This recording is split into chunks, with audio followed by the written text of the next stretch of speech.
In Times Square, Chapter 2. Mario. Mario heard the sound too. He stood up and listened intently. The noise of the shuttle rattled off into silence. From the streets above came the quiet murmur of the late traffic. There was a noise of rustling nothingness in the station.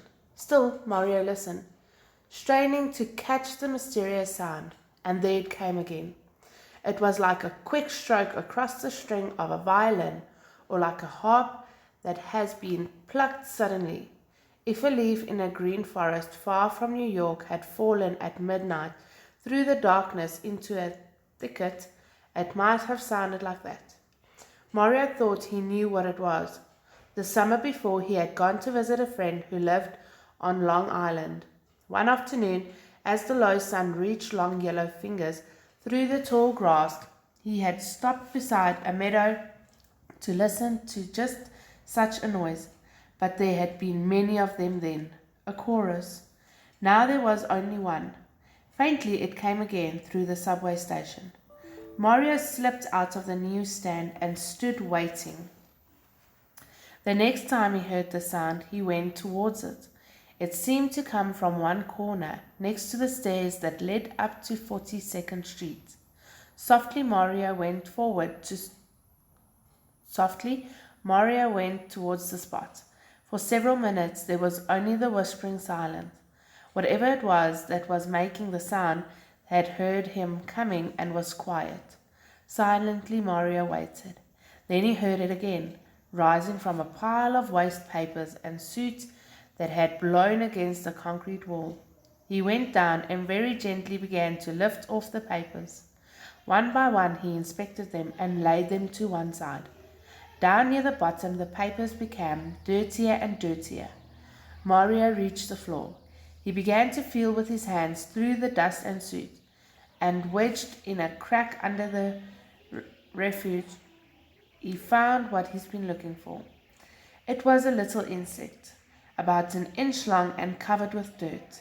It had 6 legs, 2 long antennas on his head, and what seemed to be a pair of wings folded on his back. Holding his discovery as carefully as his fingers could, Mario lifted the insect up and rested him in the palm of his hand. "A cricket!" he exclaimed. Keeping his cupped hand very steady, Mario walked back to the newsstand. The cricket didn't move, and he didn't make that little musical noise anymore. He just lay perfectly still, as if he were sleeping or frightened to death. Mario pulled out a Kleenex and laid the cricket on it. There's Mario with the cricket in his hand. Then he took another and started to dust him off. Ever so softly he tapped the hard black shell and the antennas and legs and wings. Gradually the dirt that had collected on the insect fell away. His true color was still black, but now it had a bright glossy sheen. When Mario had cleaned off the cricket as much as he could, he hunted around the floor of the station for a matchbox. In a minute he'd found one and knocked out one end. Then he folded a sheet of Kleenex, tucked it in the box, and put the cricket in. It made a perfect bed. The cricket seemed to like his new home. He moved around a few times and settled himself comfortably. Mario sat for a time, just looking.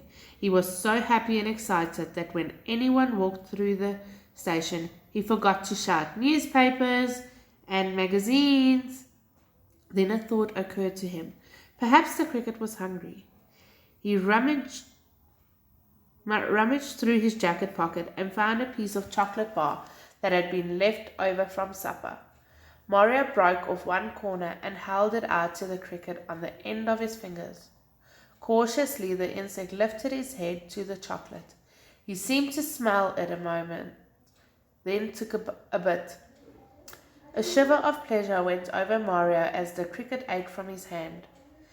Mama and Papa Bellini came up the stairs from the lower level of the station. Mama was a short woman, a little stouter than she'd like to admit, who wheezed and got a red face when she had to climb steps. Papa was tall and somewhat bent over, but had a kindness that shone about him. There seemed always to be something smiling inside Papa. Mario was so busy feeding his cricket that he didn't see them when they came up to the newsstand. So, said Mama, craning over the counter. What now?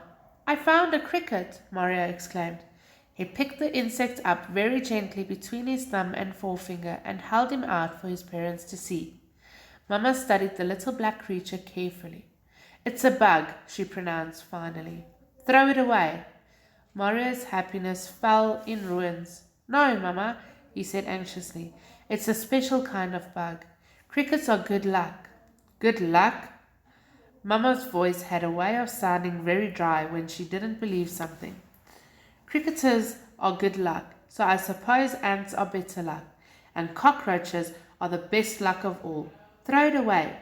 Please, Mama, I want to keep him for a pet. No bugs are coming into my house, said Mama. We've got enough already, with the screens full of holes.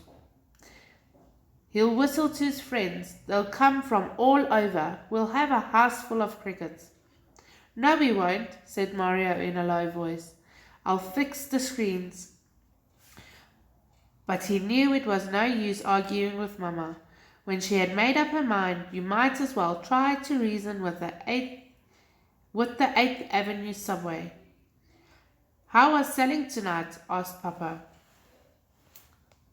He was a peaceful man and always tried to head off arguments. This is Mama and Papa with Mario and the cricket. Changing the subject was something he did very well. 15 papers and 4 magazines, said Mario, and Paul just bought a Sunday Times. No one took a musical American or anything else nice. Papa was very proud that his newsstand carried all of what he called the quality magazines. No, answered Mario. So you spend less time playing with cricketers. You'll sell more papers, said Mama. Oh, now, Papa suited her. Mario can't help if nobody buys. You can't tell the temperature with crickets too, said Mario. You count the numbers of chirps in a minute, divide it by 4 and add 40. They're very intelligent. Who needs cricketer thermometers, said Mama. It's coming on summer. It's New York. It's hot. And how do you know so much about cricketers? Are you one? Jimmy Lebowski told me last summer, said Mario. Then give it to the expert Jimmy Lebowski, said Mama. Bugs carry germs. He doesn't come in the house. Mario looked down at his new friend in his palm of his hand. Just for once he had been really happy. The cricket seemed to know that something was wrong. He jumped into the shelf and crept into the matchbox. He could keep it here in the newsstand, suggested Papa. Mario jumped at that idea. Yes, and then he wouldn't have to come home. I could feed him here and leave him here, and you'd never have to see him, he said to Mama. And when you took the stand, I'd bring him with me. Mama paused. Cricketer, she said scornfully. What do we want with a cricketer? What do we want with a newsstand? Said Papa. We got it. Let's keep it. There was something resigned but nice about Papa. You said I could have a dog, said Mario, but I never got him. And I never got a cat or a bird or anything. I wanted this cricket for my pet. He's yours then, said Papa. And when Papa spoke in a certain quiet tone, that was all there was to it. Even Mama didn't dare to disagree. She took a deep breath. Oh well, she sighed. And Mario knew it would be all right. Mama saying, oh well, was her way of giving in. But only on trial he stays. At the first sign of a cricketer friends or if we come down with peculiar diseases, out he goes. Yes, Mama, anything you say, said Mario. Come on, Mario, Papa said. Help me close up. Mario held the matchbox up to his eye. He was sure the cricket looked much happier now that he could stay. Good night, he said. I'll be back in the morning. Talking to it yet, said Mama. You've got a cricketer for a son. Papa took one side of the cover to the newsstand, Mario the other, and together they fitted it on. Papa locked it. As they were going downstairs to the trains, Mario looked back over his shoulder. He could almost feel the cricket snugged away in his matchbox bed in the darkness. And that's all for chapter 2.